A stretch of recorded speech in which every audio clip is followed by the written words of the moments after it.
E o São Paulo vai ou não contratar jogadores? Já foram 4 aquisições, contei para vocês sobre Vitor Sá, atacante, Nilton volante, Domingos Duarte zagueiro e Aurélio Buta lateral direito. Ainda pode pintar mais alguém? Uma série de especulações nas redes sociais surgem a cada novo dia. Chegaram a dizer que o Alanzinho, meia que já foi do Palmeiras e estava em Portugal, livre no mercado, tem tratativas com o São Paulo. Não é verdade. Também afirmaram que o tricolor busca mais um volante e um zagueiro. Conversei antes de gravar esse vídeo com uma pessoa do departamento de futebol de São Paulo. E a posição do tricolor é clara. O São Paulo não pretende mais contratar atletas.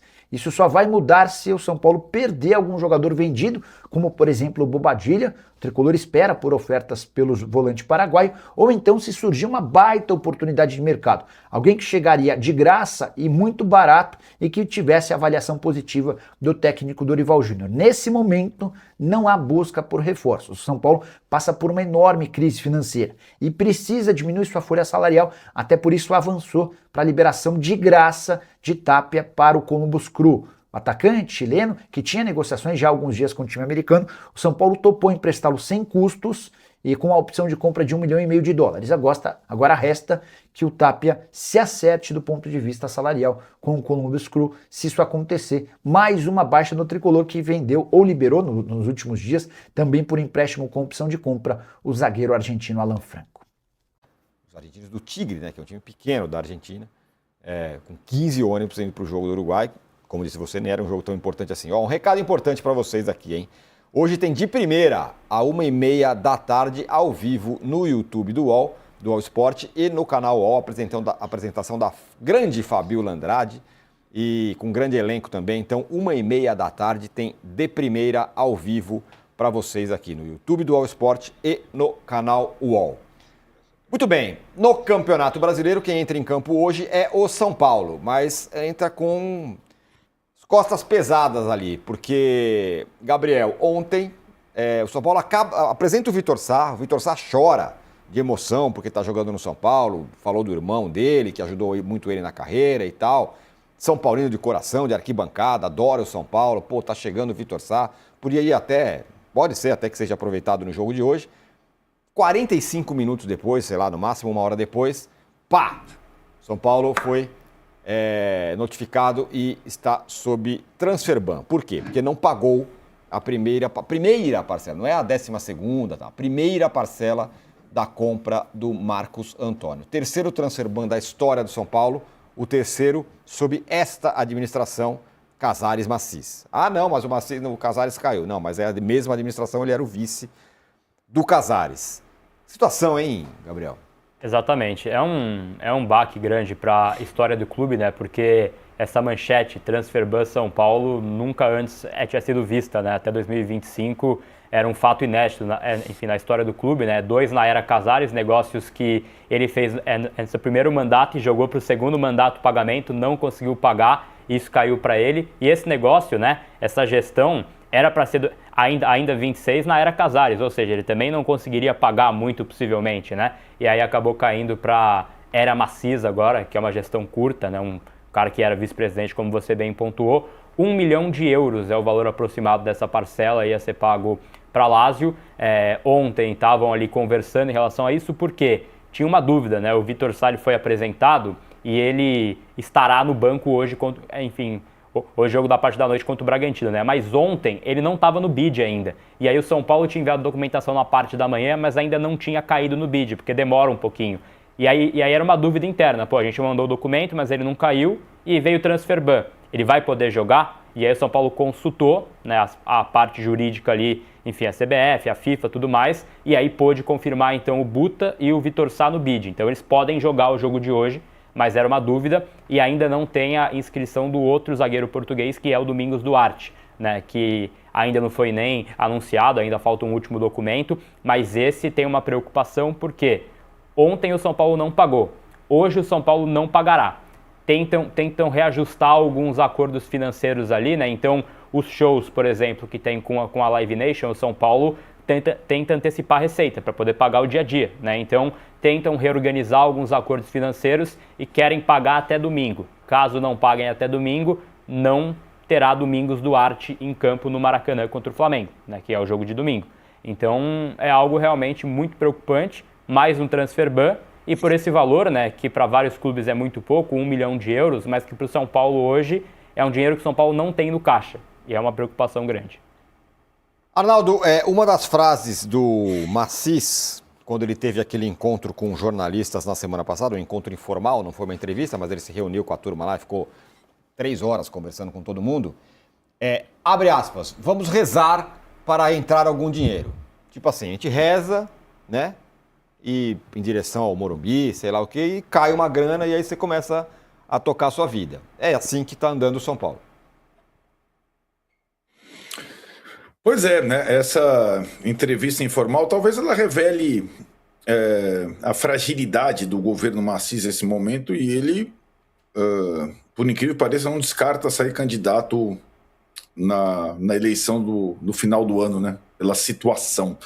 Na verdade, né, Tironi, o melhor para o São Paulo seria a interdição desse governo e a antecipação das eleições, né? Porque 5 meses é muito tempo.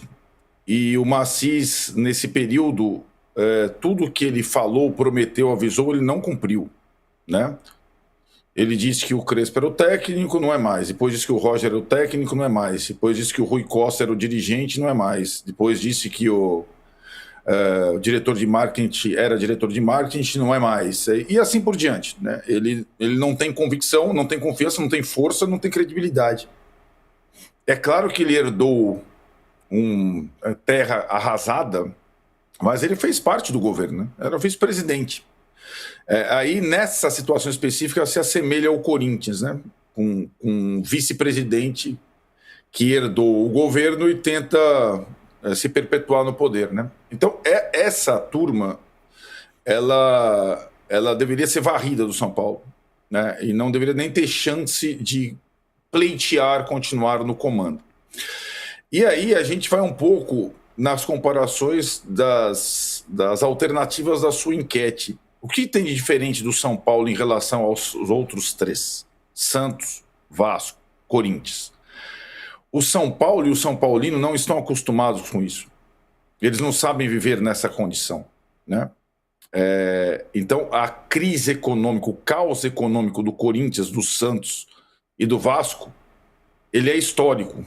Ele vem de muito tempo. A quantidade de transfer ban, idem.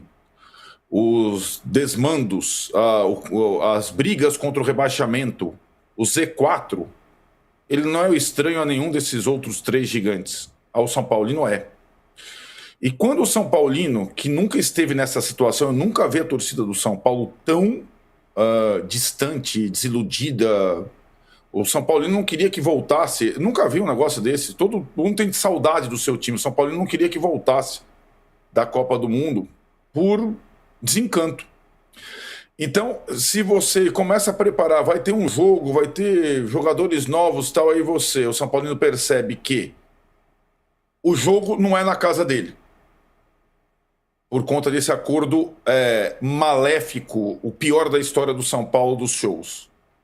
E logo depois apresentar um jogador que chora, ele nem saber se vai poder jogar porque cai um transfer ban, é outro golpe no estômago, uma facada no estômago do São Paulino, né?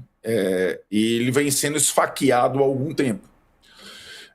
Por isso eu acho a situação dos 4 a mais complicada e a mais inusitada do São Paulo, que ao menos tem uns pontinhos a mais que o Vasco, né? Que ao menos não tem 3 frentes para competir.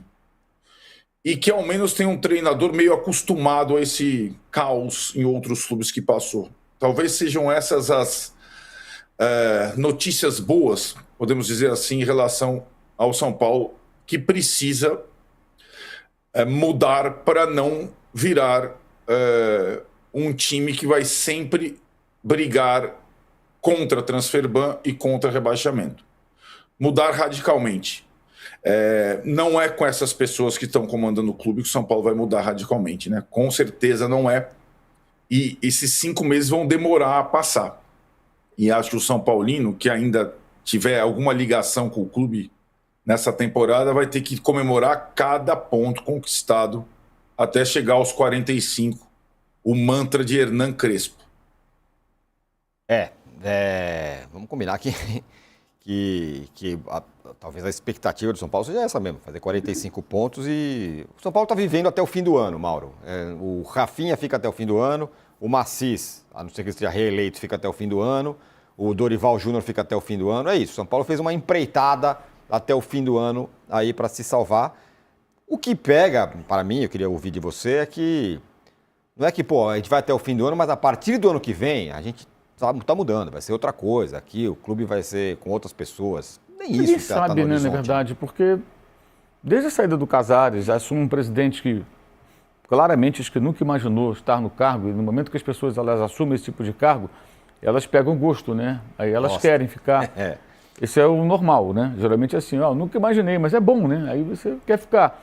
E aí você acaba se cercando, você naturalmente vai ser cercado por outros que também querem ficar ali, no entorno do poder, próximo. E aí qual é o plano, qual é o projeto, qual é a ideia, o que vai ser feito para recuperar o clube? Fala-se muito pouco nesse tipo de coisa, né? Muito pouco. E quando você entra nessa fase de transfer ban e afins, aí você já está naquele ritmo de tentar apagar incêndio o tempo todo. Então você não consegue ver perspectiva, né? Claro, existem casos piores, falamos do Santos, tem o caso do Vasco, que já é uma SAF em recuperação judicial, tem o do Botafogo, que é uma SAF, a SAF já é uma boia de salvação, a recuperação judicial já é a boia da boia, porque você já está no segundo estágio ou terceiro estágio da desgraça, né? E aí você tem como contraponto, sempre tem que lembrar disso, um grande rival, no caso específico o Palmeiras, que está numa situação totalmente oposta. Então essa distância só aumenta, gente, só aumenta. E aí o que acontece? Como você tem também o Corinthians, dá às vezes uma sensação de que a situação do São Paulo não é tão ruim, porque a do Corinthians consegue ser muito pior, mas é ruim, entendeu?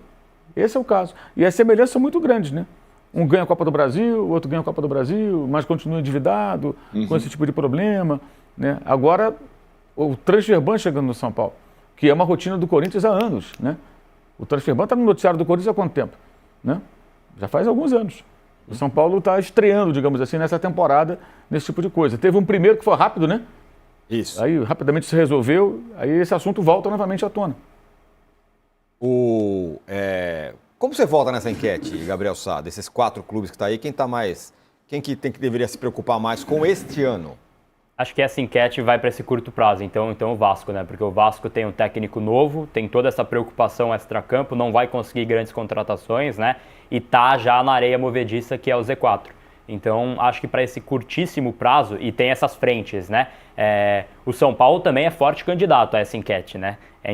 Eu acho que vai estar um pouco equilibrado ali, mas tem esses fatores que falou o Arnaldo. Dorival Júnior conhece o caos, já caminhou pelo caos em outros ambientes, tem ainda esse componente do time, né, que é um time que, em comparação a outros elencos, é levemente comprometido, né, tem um compromisso quando o time precisa realmente, quando joga em casa, mas tem o fator não jogar em casa, né, dos 7 jogos pós-pausa, 4 no Morumbi apenas, ou menos, né, porque ainda tem o jogo do Santos ali para ser também remarcado. Então, assim, é uma preocupação muito grande, mas acho que o Vasco realmente, nesse curto prazo, vai ter uma dificuldade maior.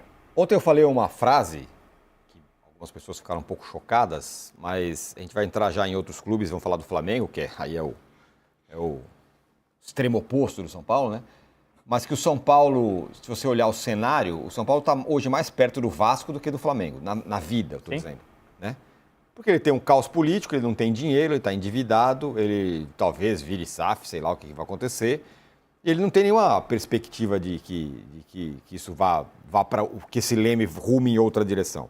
Não tem quadro, não tem o sistema político do São Paulo é isso aí, e provavelmente não vai mudar. Então, não tem muita perspectiva. Então, ele tende a se aproximar mais do que o Vasco, e aí eu abro um parênteses aqui rápido, fala, não, mas os clubes grandes, eles têm condição de sair do lugar que eles estão, porque tem torcidas muito grandes, o Vasco, sei lá quem, o São Paulo, parará. O Vasco está há 20 anos, pelo menos, nessa situação. Não começou ontem, faz 20 anos. Será que não teve um cara lá no Vasco que não deu para... Por isso que eu acho que é um caminho meio destino meio sem volta. E acho que o São Paulo está rumando para isso. E só essas dívidas também, né, Tironi, que você pontuou, assim, por exemplo, essa gestão Massis herda dívidas da era Casares, que ele era vice-presidente, ele fazia parte. E aí ele já gera dívidas para o próximo ano, né? Isso. Pode ser que ele tenha claro. o azar de virar presidente, entre aspas, né? Isso. Porque assim, o Newton, por exemplo, 3,5 milhões de euros, caso não seja troca pelo Ferrarese. Já é um pagamento para o ano que vem. Ele vai conseguir pagar 3,5 milhões de euros no Newton? Ele não conseguiu pagar As a primeira luvas, do- Vitor Sá, Domingos Duarte, Aurélio Buta, tudo luvas pro ano que vem. Esse ano não paga, paga ano que vem. Ou seja, vai tomar transfer ban ano que vem também, possivelmente. Vai ficar acumulativo, né? Então, isso virou prática de gestão. Joga para próxima. E a conta sempre chega. Fala pessoal, estamos aí com atualizações importantes do São Paulo. Se inscreva e ative o sininho para receber mais atualizações do Tricolor. Deixe seu like que é muito importante para o crescimento do canal. Utilize o espaço aqui embaixo para registrar sua opinião. Ficamos por aqui com mais esse giro de notícias. Um abraço e até o próximo vídeo.